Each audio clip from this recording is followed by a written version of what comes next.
Pada video ini kita akan membahas terkait suplemen 6 dengan judul Statistical Process Control Chart.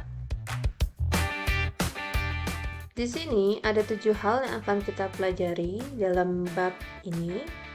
Hanya bab ini akan saya bagi menjadi 2 jenis pertemuan, sehingga pertemuan minggu pertama kita hanya akan membahas sampai poin 3 tentang peta X-bar saja. Nah, apa itu Statistical Process Control? SPC atau Statistical Process Control merupakan proses yang digunakan untuk mengawasi standar yang sudah kita berlakukan dengan cara melakukan pengukuran dan perbaikan ketika si produk, barang atau jasa tersebut sedang diproduksi. Biasanya dalam SPC kita akan menggunakan yang namanya peta kendali. Apa itu peta kendali? Peta kendali adalah tampilan grafis dari data yang kita proses sepanjang jangka waktu tertentu. Jadi, ketika sebuah proses beroperasi dalam kendali statistik yang kita sudah tetapkan, jika terjadi variasi, itu sebenarnya hanya boleh jika terjadi variasinya karena penyebab yang alami. Nah, maksudnya apa?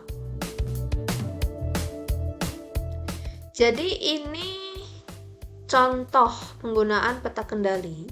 Jadi peta kendali itu akan terdiri menjadi 3 poin utama. Yang pertama adalah batas atas kontrol,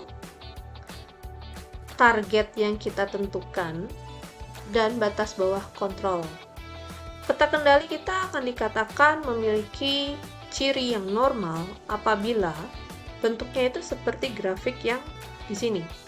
Jadi dia punya variasi, tetapi variasi ini memang terjadi secara alami dan sesuai dengan batas yang sudah kita tentukan. Ini yang kita sebut sebagai peta kendalinya berada di dalam kontrol.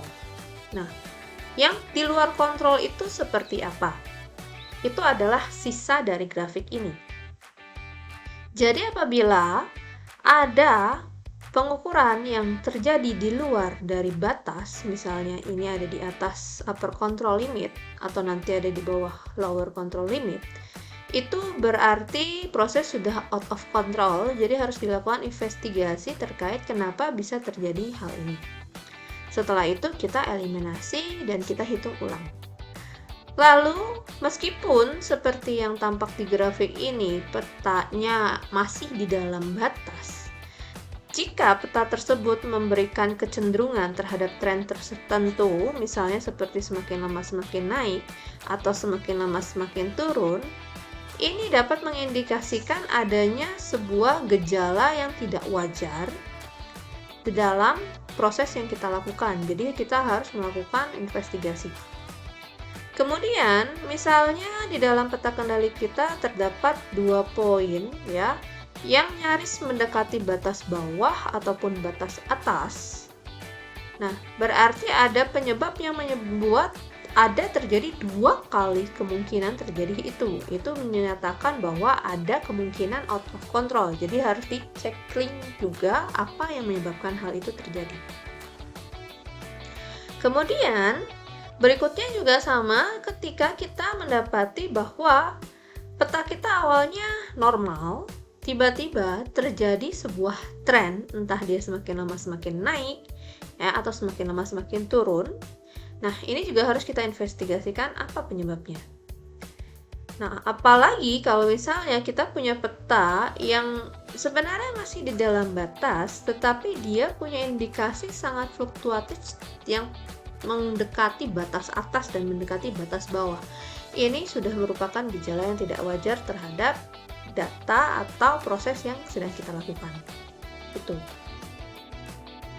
Nah, variasi alami yang dikatakan tadi kita sebut sebagai natural variation itu merupakan sebuah keragaman yang memang dapat mempengaruhi setiap proses produksi, tetapi memang sudah kita perkirakan karena kita sudah menentukan batas atas batas bawah dari variasi yang mungkin terjadi.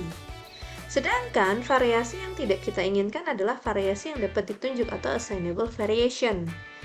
Nah, keragaman ini terjadi karena penyebab-penyebab spesifik yang sebelumnya tidak kita perkirakan, misalnya seperti rusak mesin, mati lampu, atau hal-hal lainnya yang di luar kenormalan sebuah proses berjalan.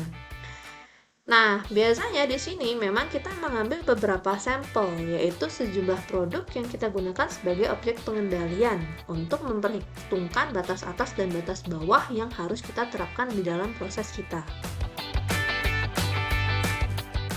Jadi, biasanya yang pertama kita lakukan itu, kita ngambil beberapa sampel dari produk yang akan kita gunakan. Nah, dari jumlah sampel tersebut, kita membuat sebuah adanya pattern, ya, pola dari si sampel yang kita miliki. Biasanya ini yang kita sebut sebagai distribusinya apa. Biasanya yang kita katakan sebagai distribusi normal itu apabila bentuknya itu seperti ini, bell shape namanya. Oke. Nah, tetapi jenis bell shape sendiri itu bisa berbeda-beda, ya. Ada yang bell shape-nya kecenderungannya ke kanan atau ke kiri, atau dia makin lancip ke atas atau mungkin tumpul ke bawah, atau jenis bell shape yang tidak sempurna, jadi dia punya kecenderungan miring ke kiri atau miring ke kanan, ya, seperti itu. Nah, jika kondisi variasi natural yang terjadi atau yang variasi alami yang terjadi, maka bentuk data kita akan seperti ini. Jadi, bentuk data kita sepanjang waktu kita mengambil sampel itu akan stabil atau menyerupai dari satu sama lain, ya, membentuk variasi distribusinya seragam, sehingga kita dapat memprediksikan hasil yang mungkin terjadi jika kita menggunakan proses yang sama kepada sampel yang berbeda. Tetapi, jika terjadinya yang tadi, variasi yang assignable, ya, maka bentuk distribusi yang terjadi itu akan sangat beragam dan kita tidak dapat memprediksi hasil yang mungkin terjadi jika kita mengambil sampel berikutnya. Kenapa hal itu perlu kita perhatikan, ya? Ketika kita membuat sebuah proses, ya, proses entah pembuatan produk berupa barang ataupun jasa, kita menginginkan bahwa proses itu sesuai dengan yang kita inginkan. Misalnya, saya mau membuat barang, misalnya minuman. Minuman itu harus berisi setidaknya seperti yang saya cantumkan di label minuman itu, misalnya 300 ml. Nah, jika kita mempunyai sebuah proses yang ternyata hasil minumannya itu bisa tiba-tiba 100 ml, 200 ml, 600 ml yang tidak sesuai dengan standar yang kita tetapkan, itu yang kita tidak inginkan. Oleh karena itu, kenapa kita menginginkan sebuah proses yang dapat kita prediksi hasil yang terjadinya seperti apa. Nah, tujuan peta kendali sendiri itu untuk membantu kita membedakan yang mana yang merupakan variasi alami dan yang mana yang bukan. Jadi biasanya di dalam bentuk peta kendali itu ada 3 jenis proses yang dapat teridentifikasi. Yang pertama, kita dapat mengindikasikan bahwa proses itu ada di dalam kendali dan dapat berproduksi di dalam batas kendali. Itu berarti yang seperti ini, yang dia tidak melewati batas atas batas bawah, yang titik-titik ini adalah batas atas batas bawah, ya, batas yang di kanan, bawah yang di kiri, dan dia punya bentuk dari distribusi dia itu cenderung seragam. Yang kedua itu adalah proses yang di dalam kendali tetapi tidak dapat berproduksi dalam batas kendali. Jadi seperti contoh yang ini. Jadi dia punya distribusinya seragam, tetapi batas bawah dan batas atas dia tidak sesuai dengan apa yang sudah kita tentukan. Tetapi ini masih di dalam kendali sebenarnya. Tinggal kita membuat arrange bagaimana dia tidak melewati batas bawah dan batas atas. Nah, yang ketiga adalah jika benar-benar proses itu di luar kendali. Berarti kita akan menemukan proses itu seperti yang tadi saya bilang, bentuk distribusinya, bentuk panjang lebarnya, ya, ukuran dia batas bawah batas atasnya itu benar-benar out of control. Ini yang tidak kita inginkan. Sebenarnya ini kita juga tidak ingin, tapi masih bisa kita istilahnya atur lebih gampang daripada yang out of control untuk menjadi dia seperti bentuk yang kita inginkan ini. Nah, peta kendali untuk variabel itu sendiri terdiri dari dua jenis. Peta X bar, ini X, terus ada strip di atasnya itu dibacanya bar, jadi X bar, dan peta R. Apa bedanya? Peta X bar itu adalah peta pengendalian kualitas ya untuk variabel yang menunjukkan kapan terjadi perubahan pada kecenderungan nilai rata-rata dari sebuah proses produksi. Sedangkan kalau peta R itu adalah peta kendali yang digunakan untuk mengetahui kira-kira range dari sebuah sampelnya itu seperti apa. Jadi fluktuatif dari range sampel. Jadi peta ini menunjukkan sebuah penambahan atau pengurangan, karena tadi kan ngomongnya range ya, dalam keseragaman yang harusnya muncul ketika terjadinya proses produksi. Seperti itu. Yang akan kita bahas pertama itu adalah terkait teorema batas tengah, sebelum kita bahas tadi peta X bar ataupun peta R. Jadi teori yang kita gunakan ya untuk peta X bar ini itu adalah apapun penyebaran ya dari populasi yang kita gunakan ya, biasanya penyebaran itu punya kecenderungan mengikuti kurva normal apabila kita memberikan jumlah sampel yang semakin banyak. Jadi semakin banyak sampel, semakin bentuk kurva yang seharusnya terjadi itu adalah kurva distribusi normal atau bell shape yang tadi saya infokan.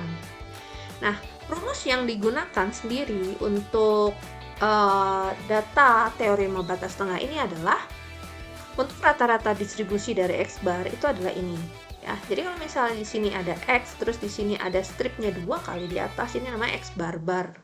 X bar bar itu adalah rata-rata dari X bar.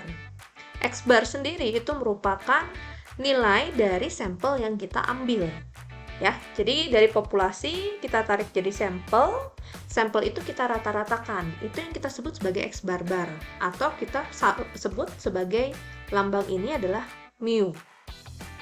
Lalu standar deviasi populasi sendiri kita lambangkan dengan sigma. Jadi ini bacanya sigma X bar. Jadi standar deviasi dari si X bar itu ya. Dengan cara menghitung standar deviasi populasi, kamu bagi dengan akar dari N. N itu adalah jumlah sampel kamu. Jadi, dengan mengikuti teorema batas tengah, sebenarnya kan distribusi populasi itu beragam. Mungkin kalian belum pernah belajar, tetapi ada beberapa jenis pola distribusi. Misalnya, beta yang lambangnya seperti ini, normal yang polanya seperti ini, atau uniform yang bentuknya seperti ini, dan masih banyak pola distribusi lain. Tetapi di dalam teorema batas tengah kita dapat menarik bahwa semua populasi ini mau distribusinya berbeda seperti apapun, jika kita tarik menjadi sampel, kita anggap dia akan berbentuk seperti ini ya. Jadi bentuknya akan seperti ini. Ini yang kita sebut sebagai yang distribusi normal untuk bagian sampel. Nah, nilai rata-rata dari sampel itu kita sebut yang tadi X bar bar ada di tengah-tengah sini. Nah, standar deviasinya itu apa? Standar deviasi itu adalah simpangan. Nah, simpangan dari rata-rata yang kita miliki itu yang kita sebut dengan standar deviasi. Nilai simpangan itu bervariasi, ya. Nah, distribusi sampling yang akan kita miliki itu akan memiliki variasi yang lebih sedikit ya daripada dari si distribusi proses yang kita miliki. Itu jelas karena yang kita miliki kan adalah data sampel ya, bukan populasi yang sebenarnya terjadi, tapi kita ngambil tarik sampel. Sedangkan kalau kita mau meningkatkan nilai jumlah sampel,